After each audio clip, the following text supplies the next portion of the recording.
श्री भगवान के लाल लाल बिंबा फल जैसे, बिंबा फल होते हैं जो परमल आते हैं ना हरे रंग का, ये जब पेड़ पे पक जाता है तो लाल हो जाता है, ना वो लाल होता है ना संतरी ना गुलाबी, कोई अजीब ही रंग होता है, उसे कहते हैं बिंबा फल का रंग। वो भगवान के होठों का रंग। जिसे भगवान ने होठों में मुरली धरी, मुस्कुराहट उनके चेहरे पे रहती, उस मुस्कुराहट को मेरा नमस्कार है। और उसमें से दो दंतियां झलमिला रही हैं, उनमें से प्रकाश की किरणें जैसे महाराज चंदा की किरणें फैलती, उनको मेरा नमस्कार है। सुंदर ठोड़ी को नमस्कार है, ग्रीवा को नमस्कार है, गर्दन को, गर्दन में लगे हारों को जो गुलबंद बन के लटके हैं, फिर आगे नीचे कोस्तु बनी जो छाती पे लटक रही है, फिर आगे सुंदर रंग बिरंगे फूलों की माला लटक रही है, इन सबको मेरा नमस्कार। और फूलों की माला पर महाराज मंडराते हुए भंवरों को भी मेरा नमस्कार। भगवान के कर्ण फूलों में सुंदर कुंडल लटक रहे हैं, झिलमिला झिलमिला झिलमिला कर रहे हैं, इनको मेरा नमस्कार है।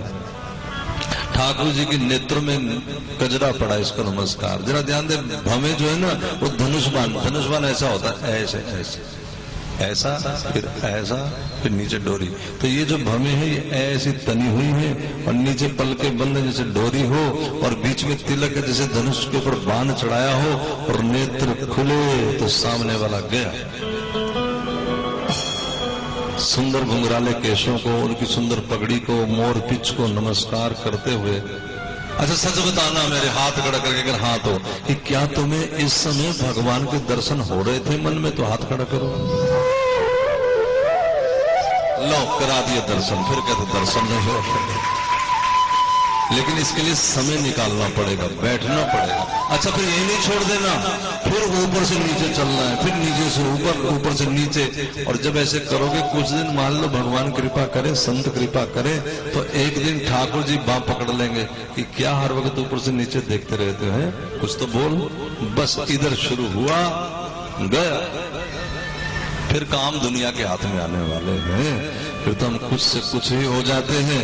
एक सखी गई थी कान्हा को पाने के लिए, एक कोर के लिए, यानी एक याम के लिए गई। एक पैर को गई सखी एक कान्हा की कोर, गई तो कोई और थी, लौटी तो कोई और, फिर वो थोड़ा ही रह जाता है। ये ध्यान की विधियां बताई। फिर पूछा कि सृष्टि का निर्माण कैसे हुआ। ये प्रश्न भागवत में 3 बार आया है। सृष्टि का निर्माण विदुर जी से पूछेंगे, मैत्रेय से सृष्टि का निर्माण, आगे जाकर फिर 8वें स्कंद में फिर सृष्टि का निर्माण। तो बार बार सृष्टि के निर्माण की कथा भागवत में। तो इसको भी हम 3रे स्कंद में रख लेंगे बीच में, क्योंकि ज्यादा विशेष बोलेंगे तो फिर। अच्छा महाराज जब कहा सृष्टि का निर्माण तो भगवान की याद आ गई सुखदेव जी को। कथा में आते हैं ना शुरू में भगवान की जयकार करते हैं, लेकिन सुखदेव जी ने कथा की भगवान की जयकार वयकार तो की नहीं, सीधी कथा शुरू कर दी। क्यों? क्योंकि परीक्षित बड़े घबराए हुए थे, तो थोड़ा सा उनको ढांढस मिल गया। अब भगवान की जयकार करने लगे, अब तो भगवान को नमस्कार करने लगे सुखदेव जी। इस नमस्कार में बड़ा महाराज गुप्त उन्होंने संदेश दिया है। उन्होंने कहा सुखदेव जी ने, आप जरा ध्यान से सुनिए, अगर चाहे ना, अगर हम, मेरी मन की भावना है कभी कभी भगवान मौका दे तो दुनिया तो किस किस पे करे, हम इन्हीं 4-6 श्लोकों पर पूरी 9 दिन की भागवत करें, सिर्फ भगवान के नमस्कार। सारी पोल पट्टी इसी में बंदी पड़ी, सारी बात इसमें छुपा दी सुखदेव जी।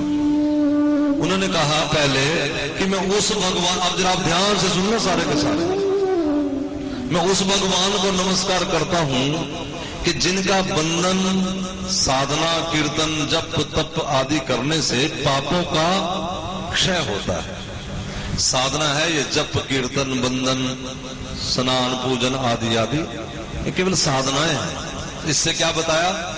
पापों का क्षय करता है जिनका पूजन बंधन, मैं उस भगवान को नमस्कार करता हूं। लेकिन भेद की बात यह है कि यहाँ केवल पापों का क्षय बताया है, प्राप्ति कुछ भी नहीं। पाप खत्म हो जाएंगे, बस कर्जा खत्म हो जाएगा, नवी आमदन कुछ भी नहीं। अगले नमस्कार में कहा, ध्यान देना मेरी बात पे, मैं उस भगवान को नमस्कार करता हूं कि जिनका हो जाने से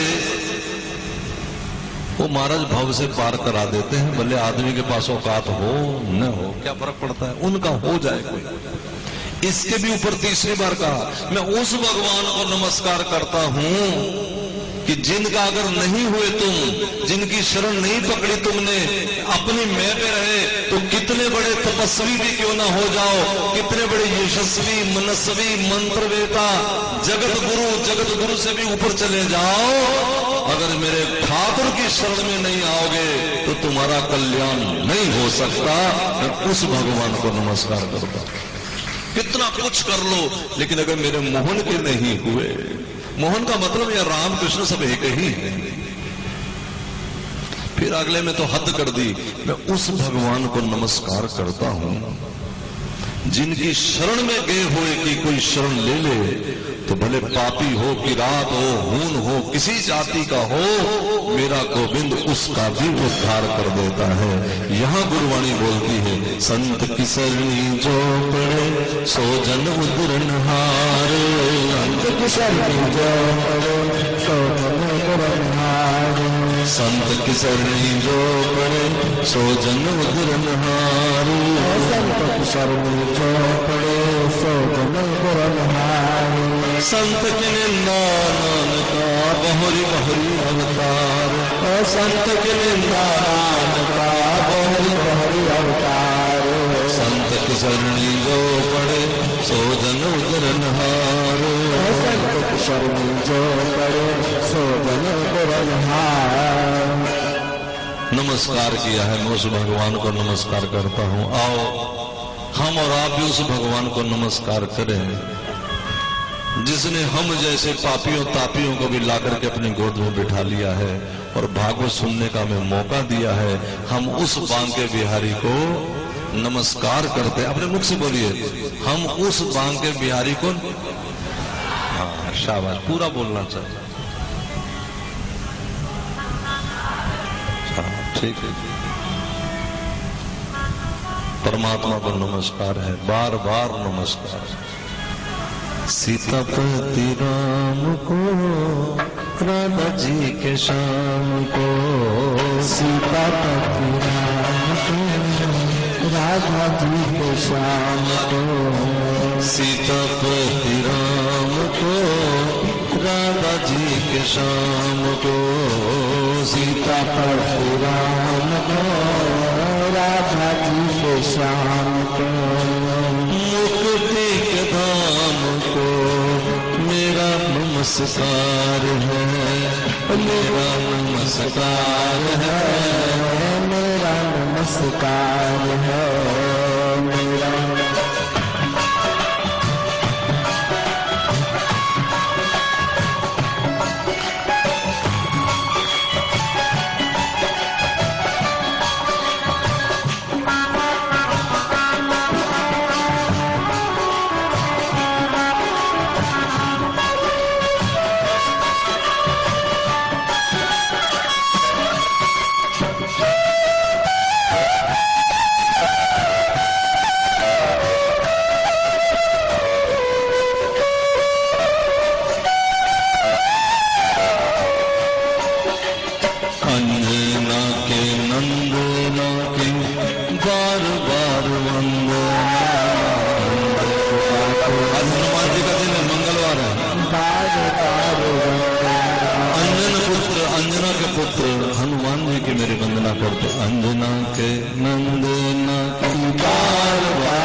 सीताराम वंदना, श्री राधे श्याम वंदना, सीताराम वंदना, श्री राधे श्याम वंदना, सीताराम वंदना, राधे श्याम वंदना, अंजना के नंदना की बार बार वंदना, गोपियों की वंदना, गवालों की वंदना, गोपियों की वंदना, गवालों की वंदना, राधा के चंदना की बार बार वंदना, राधा जी की चंदना की बार बार वंदना। ओम नमो पार्वती पते, हर हर महादेव,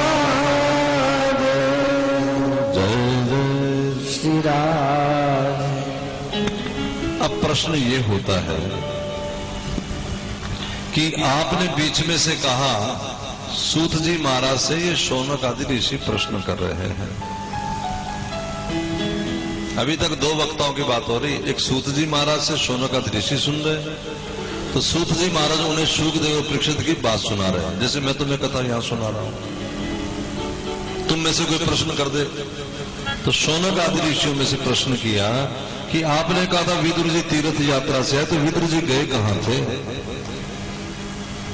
तो कहा कि जिन दिनों अभी महाभारत शुरू तो नहीं हुआ था, लेकिन उसकी रचना बन रही थी। श्री कृष्ण ने सोचा कि बाद में लोग मुझे कहेंगे कि कन्हैया ने कभी युद्ध रोकने की कोशिश नहीं की, तो पांडवों से कहा कि मैं एक बार जाकर के कोशिश कर लेता हूं। पांडवों ने कहा सरकार आपका अपमान करेंगे सो हमें गवारा नहीं होगा। भगवान बोले चलो जो हो, एक बार शांति दूत बनना चाहिए, एक बार शांति का संदेश लेके जाना चाहिए। देखो जिस चीज को हम चाहते हैं, क्या चाहते हैं? सुख और शांति। वो शांति देने के लिए स्वयं नारायण दुर्योधन के यहां आए, लेकिन दुर्योधन ये सोचा, मेरी तरफ ध्यान देना जरा, कि मैं 56 भोग बनवाऊं और चटोरे कृष्ण को अपनी मुट्ठी में कैद कर लूं। जैसे हम में से बड़ भागी लोग ये सोचते रहते, बड़े धुरंधर बुद्धिमान लोग सोचते हैं कि मां मुरादें पूरी कर दे। ये हलवे की तो चटोरी है मां, उसको मैं बहला लूं, फुसला लूं। ये बुद्धि किसकी है? दुर्योधन की। और एक तरफ विदुर की पत्नी विदुरानी थी, उसने कहा अपने पति विदुर से कि सुना है कृष्ण आ रहा है, उसको कहना कि तेरी चाची तेरा इंतजार करती है, अरे हमारे यहां भी आ जाए क्या है। विदुर मन मन सोचने लगे पगला गई है, अरे सेठों के यहां इतना कुछ बनेगा, हमारे यहां क्या घास फूस खाएगा, न बैठा सकेंगे चज की जगह, न खिला सकेंगे, तो क्यों उस बेचारे का भी इतना जो बना बनाया सारा खेल बिगाड़ना। तो कोई नहीं, खुश रहो ऐसे ही ठीक है, जहां वो खुश रहना चाहिए, हमारा क्या। अच्छा अब कृष्ण आए तो कृष्ण ने कहा कि देखो तुम पांडवों को 5 गांव दे दो, बस फैसला कहीं तो होगा ना। लेकिन क्या कहिए, जब सामने वाला कहे कि मैं सुई की नोक नहीं देता, तब क्या होगा? तब कौन फैसला कराएगा? फैसला कराना हो तो पहले दोनों घर राजी होने चाहिए ना। कैसे फैसला होगा आप बताओ? कि दो में से एक मानता ही कुछ नहीं और दूसरे को हम कहे कि तुम मान जाओ, तुम बताओ जी। वो 5 घर पूछ के नहीं आए थे कृष्ण, अपनी मर्जी से कह दिए कि चलो 5 घर ही ठीक है। लेकिन दुर्योधन बोला कि मैं सुई की नोक जितनी जगह भी नहीं दूंगा। क्या समझते हो तुम? और तो क्या बना फिरता बड़ा अपने आप में 420। जब ऐसा कहा, खाना तो भगवान ने पहले ही खाया था इसके यहाँ। हाँ, ये ले गया था रसोई में, ठाकुर जी ने सुना भी नहीं। ये कहता खा के तो देख ले, इतने बड़े रसोइये बुलाए हैं, अरे थोड़ा देख ले स्वाद कैसा। भगवान बोले 2 तरह से खाते हैं दुर्योधन, या तो खाने वाले के पेट में भूख हो, या खिलाने वाले के पास चाव हो, भाव हो। चाव भाव तेरे पास नहीं, भूख मेरे पास, तो खाऊं क्या खाऊं, सिर तेरा। चिड़ा तो पहले बैठा था, और इधर और बात हो गई, तो कहता पकड़ लो ग्वाले को। अब देखो जब बात चटोरेपन से नहीं बनी तो धमकाने लगा। तो भगवान ने कहा अच्छा मुझे पकड़ोगे, तो चल पकड़ के दिखा। ठाकुर जी विराट स्वरूप दिखा दिया। अर्जुन को भगवान ने विराट स्वरूप पीछे दिखाया था, लेकिन दुर्योधन को पहले दिखाया था। कहने सानू दर्शन करा दो। दर्शन करने वाला आदमी तो ठीक होना चाहिए, उसमें क्या फर्क पड़ता, दर्शन अगर हो भी गए क्या फायदा। यहां से भगवान चले वापिस, तो अपने ड्राइवर से बोले थोड़ा जरा इस गली में मोड़ना, ये गली तो ऐसे ही छोटी सी गली, इसमें क्या करेंगे। अरे नहीं नहीं तो चल तो सही, मेरे भगत तो छोटी छोटी गलियों में ही रहते हैं। विद्रानी के घर के आगे महाराज रथ रुक गया, दरवाजा खटका, अंदर नहा रही थी विद्रानी। अभी वहां टाइम लगना था लेकिन कन्हैया तो पहले ही आ गए। नहा रही थी विद्रानी, कुंडी खटकी तो नहाते नहाते पूछा कि कौन है। जैसे देखो एक बात और बताएं, भक्तों की भाषा बड़ी मधुर होती, मीठी वाणी हो जाती है बड़ी ज्यादा। जैसे जैसे भक्ति का रंग चढ़ता है ना, ऐसे ऐसे बात करने का लहजा भी मीठा होता चला जाता है। देख लो आप अमरूद देख लेना उतार के, 4 दिन का होगा तो कच्चा कड़वा, फिर 10 दिन बाद देखेंगे तो थोड़ा कड़वाहट कम लेकिन कच्चा पीड़ा सख्त, थोड़ा अंदर से सख्त। लेकिन 1.25 महीना हो जाए तो फिर तोड़ के खाओगे तो अंदर से थोड़ा मुलायम और मीठा। लेकिन जरा पक लेने दो इसको, फिर देखो खुशबू भी आएगी इसके अंदर से और रस भी टपकेगा। आप जैसे दांत गाड़ेंगे ना रस बाहर आ जाएगा और मुलायम।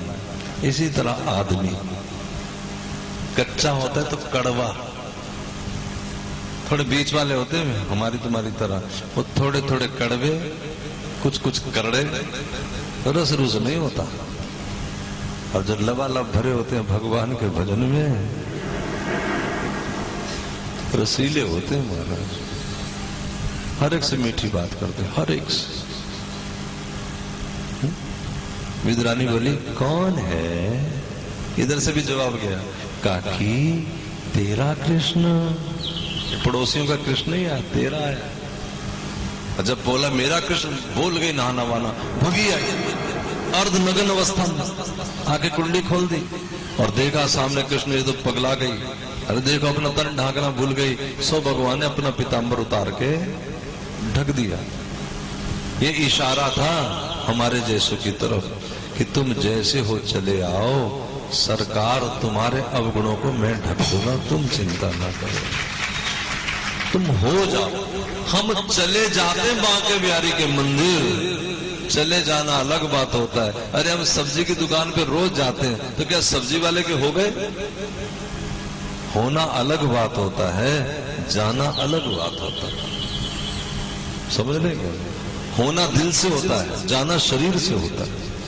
शरीर से तो भगवान इतनी भी नहीं सुनता और दिल वालों की तो सारी सुन लेता। देख लो दुर्योधन के शरीर की नहीं सुनी और विद्रानी के दिल की सुन के आ गए।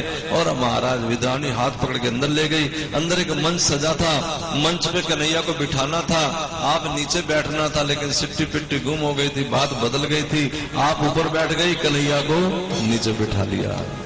केला छीला, गिरी को डस्टबिन में डाल दिया और छिलके को कन्हैया के मुंह में डाल दिया। वो जब भी बादाम का हलवा नहीं खा के आया था, छिलके खा के बोला काकी बड़े स्वाद हैं, और खाओगे? दूसरा केला छीला। कन्हैया ने कहा कि तुम भी तो खाओ।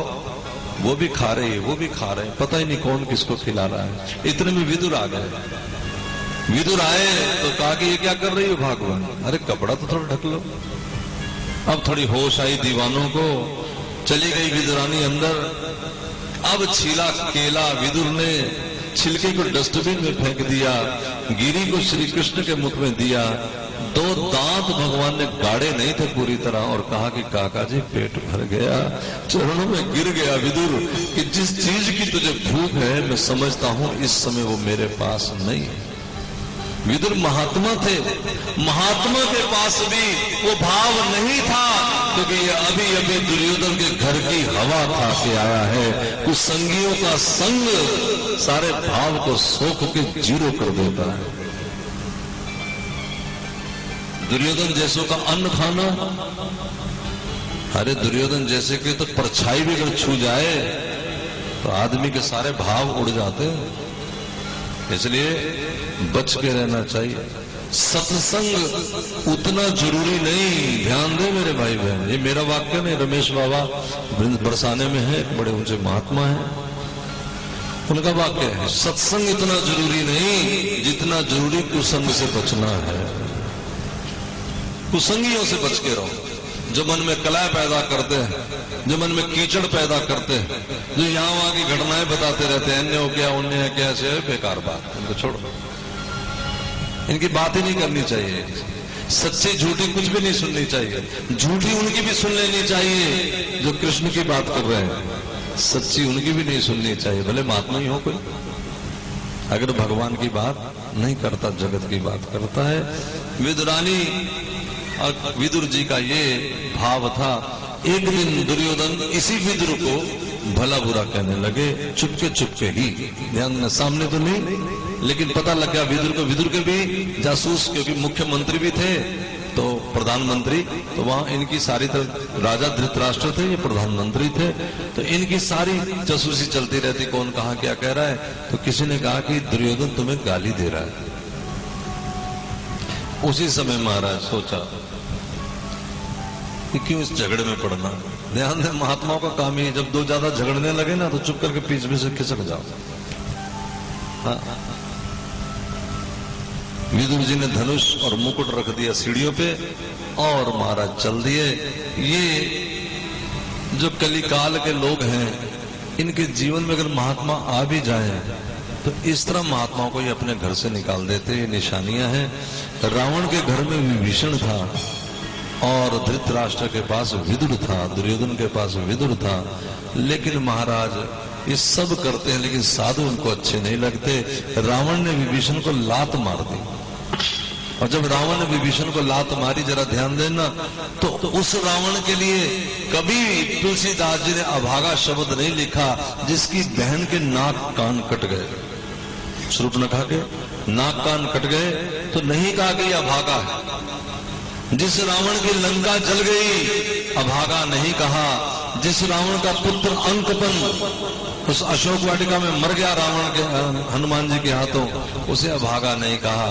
लेकिन रावण ने जैसे विभीषण को लात मारी, तुरंत तुलसीदास लिखते हैं, रावण जब विभीषण प्यारा, रावण जब विभीषण प्यारा, वैभव बिन अब ही अभागा,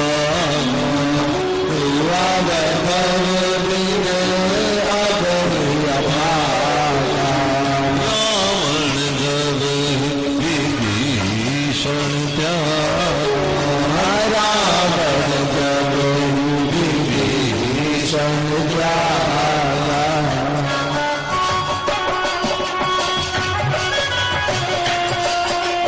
ताली बजाई जरा तो राधे, जल्दी घुमा दो, जल्दी घुमा दो, जल्दी जल्दी स्पीड से घुमा दो, ये जल्दी है।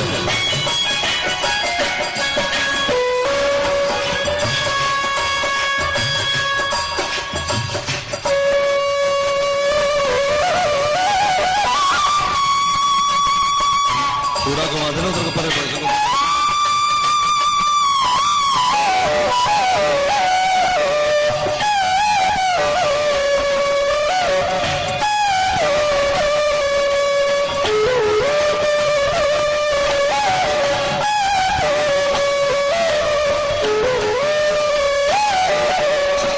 साधु हो न कारज हानि, साधु हो न कारज हानि, साधु हो न कारज हानि, साधु हो न कारज हानि। रावण जब ही विभीषण त्यागा, हुआ वैभव बिन अब ही अभागा, और इधर त्याग दिया है दुर्योधन ने। अब त्यागने का मतलब ये नहीं कि घर से कोई डिवोर्स देना है या कोई सरकारी में जाके कागजात बनने हैं, साधु का अपमान ही उसका त्याग करना होता है। अच्छा, कई बार ये भी लोग कहते हैं कि महाराज वहां पर अपमान है तो चले जाओ, महात्माओं को क्या फर्क पड़ता है। अब जरा ध्यान से गौर से सुनना इस बात को। ठीक है, महात्मा का कोई फर्क नहीं पड़ता और महात्मा किसी को बद्दुआ नहीं देते, मैं कह रहा हूं, लेकिन ऐसी जगह जाकर के जरा ध्यान देना, महात्मा कल्ला नहीं होता, उसके साथ उसका राम कृष्ण भी होता है। और जहां जाके महात्माओं का अपमान होता है वहां राम कृष्ण का भी अपमान हो जाता है। साधु अपना अपमान तो सह लेता है, लेकिन अपने गोविंद का अपमान नहीं सहता, नहीं सहता। भले कोई कुछ भी कहता फिरे। लोग तो दुनियादारी के तरीके से बात करते, तानू की फर्क पड़ता, हमें कोई फर्क नहीं पड़ता, गाली दो। लेकिन उसके लिए बुरा तो नहीं सोचते महात्मा, तो फिर उसके घर में भी तो नहीं जाके बैठते। ये तो नहीं कोई कहेगा कि मुझे गाली दो, कि कौन कहेगा, पागल ही होगा कोई ऐसा कह देगा कि गालियां दे दो मुझे। आब नहीं आदर नहीं नैनन नहीं स्नेह, आब नहीं आदर नहीं नैनन नहीं स्नेह। जिनके जाने से, तुम्हारे जाने से, भले गुरु घर ही हो, हम अपने गुरु जी से मिलते रहते हैं हर समय पे थोड़ी देर बाद, लेकिन वहां नहीं जाता, मुझे आज कितने साल हो गए, क्योंकि जो नीचे चौकड़ी है, आब नहीं आदर नहीं नैनन नहीं स्नेह, आब नहीं आदर नहीं नैनन। अगर तुम्हारे जाने से सामने वाले के नैनों में चमक नहीं आती, उठ के खड़े नहीं होते, मुंह परे कर लेते हैं, तुलसीदास जी कहते हैं, तुलसी वहां मत जाइए चाहे कंचन बरसे में हो, तुलसी वहां मत जाइए चाहे कंचन बरसे में हो। अगर वहां से गोविंद का पता लगता हो तब तो बात अलग हो जाएगी ना। कोई ऐसा हो महात्मा गालियां दे लेकिन भगवान का पता बताए तो करोड़ बार खा लेंगे। लेकिन जिन्होंने करना धरना ही कुछ नहीं, केवल मन में जंजाल पैदा करना है, उनके यहाँ क्यों जाए। विदुर जी घर छोड़ के चले गए और चलते एक दिन यमुना के किनारे इनको मिल गए महात्मा उद्धव। संत मिले, दोनों आपस में चर्चा चलने लगी। पूछा उद्धव जी ने विदुर जी से कि आप कैसे हैं, आप बड़े कृपा वाले हैं, क्योंकि दुनिया में वो लोग धन्य होते हैं जो भगवान को याद करते हैं। उन संतों की क्या कहिए जिन्हें भगवान याद करते हैं। दो होते, एक साधु एक संत।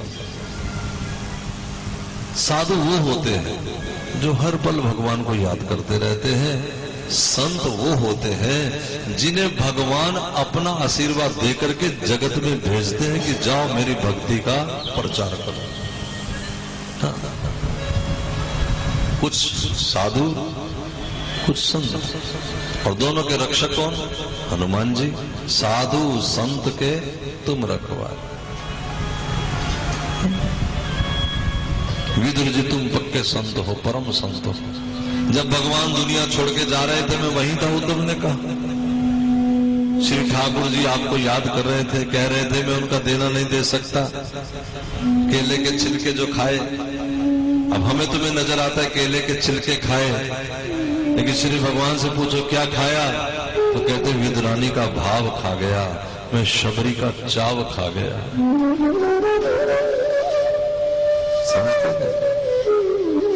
भाव और चाव का तड़का लगा हो तो गोविंद खा लेते। रोने लगे दोनों। उद्धव जी कहते हैं विदुर से, तो विदुर कहते हैं धन्य धन्य वो गोपियां हैं जिनके घर भगवान माखन मांगते रहे। बताओ वो ब्रह्मांड को देने वाला दाता अपने भक्तों की मर्यादा करने के लिए क्या नहीं करता महाराज। गोपियां शिकायत भी लगाती उस पर। उनके घर जाके मां के माखन खाता है कन्हैया, नहीं देती गोपी तो चिढ़ाने के लिए महाराज चोरी करके भग गया। गोपी इसका भी उसकी महाराज कहती तेरे मैं आज देखी बांध के रखूंगी, तेरी मां को बुला के लाऊंगी। कन्हैया बोला बड़ी छिछोरी हो गई है, बड़ी महाराज लड़ाकू हो गई है, अरे थोड़ा भी लिहाज नहीं करती। हमारी बाजू तो देख, नरम सी बाजू, बच्चे की बाजू कैसे करती तू, कैसी जाली में। अरे इसी को टैन पूतना है क्या तू,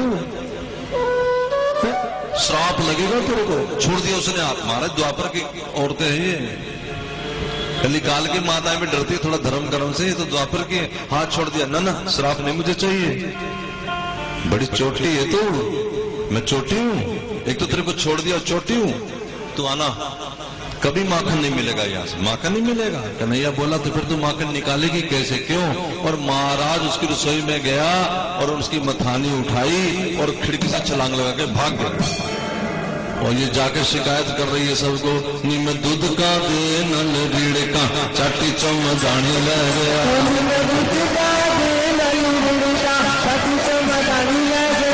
वो चाटी चमदानी ले गया, चाटी चमदानी ले गया, चाटी चमदानी ले गया, चाटी चमदानी ले गया। नी मैं दूध का दे नल रीढ़ का नी चाटी चमदानी ले गया, नी मैं दूध का दे नल रीढ़ का चाटी चमदानी ले गया। बाबे तो पवावांगी मैं छिड़का चाटी चमदानी ले गया, नंदे बाबे तो पवावांगी मैं छिड़का चाटी चमदानी ले गया, चाटी चमदानी ले गया, चाटी चमदानी ले गया, चाटी चमदानी ले गया, चाटी चमदानी ले गया। नी मैं दूध का दे नल रीढ़ का चाटी चमदानी ले गया, चाटी चमदानी ले गया। राधे हरी हरी हरी हो, जल्दी करो जल्दी।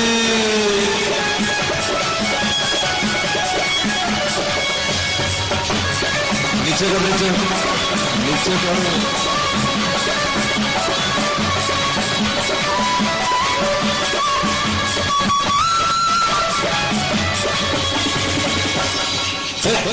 अधी अधी राती मेरा कुंडा खड़कावे, अधी अधी राती मेरा कुंडा खड़कावे, अधी अधी राती मेरा कुंडा खड़कावे, अधी अधी राती मेरा कुंडा खड़कावे। मक्खन दे दे शोर मचावे, मक्खन दे दे शोर मचावे, मक्खन दे दे शोर मचावे, मक्खन दे दे शोर मचावे। जदों में मक्खन न दिता, नी जदों में मेरा पुट के परांदा ले गया, नी चाटी चमदानी परांदा ले गया, चाटी चमदानी ले गया, वो चाटी चमदानी ले गया, चाटी चमदानी ले गया, चाटी चमदानी, चाटी चमदानी ले गया। नी मैं दूध का दे नल रीढ़ का नी चाटी चमदानी ले गया, नी मैं दूध का रानी की जय, चाटी चमदानी ले गया।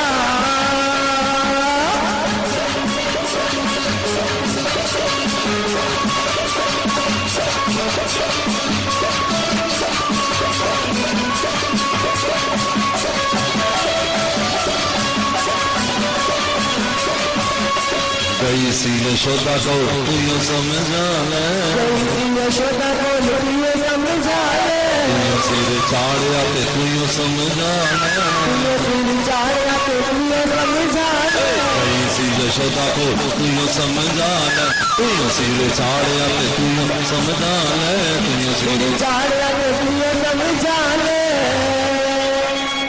निवाली सी तिन्ना लोकां दा, निवाली सी तिन्ना लोकां दा, जाके मां दी कुछड़ विच बह गया, नी चाटी चमदानी ले गया, जाके मां दी कुछड़ ले गया, चाटी चमदानी ले गया, चाटी चमदानी ले गया, चाटी चमदानी ले गया, चाटी चमदानी ले गया, चमदानी ले गया।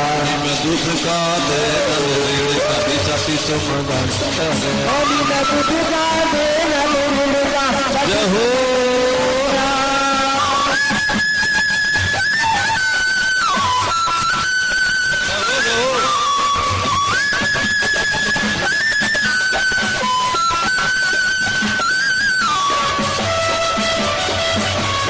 हरी हरी हरी,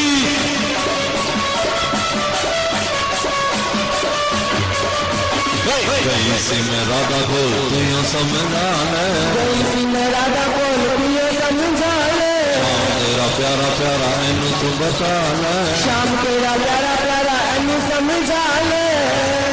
ओ राधा रानी गुस्से हो गई,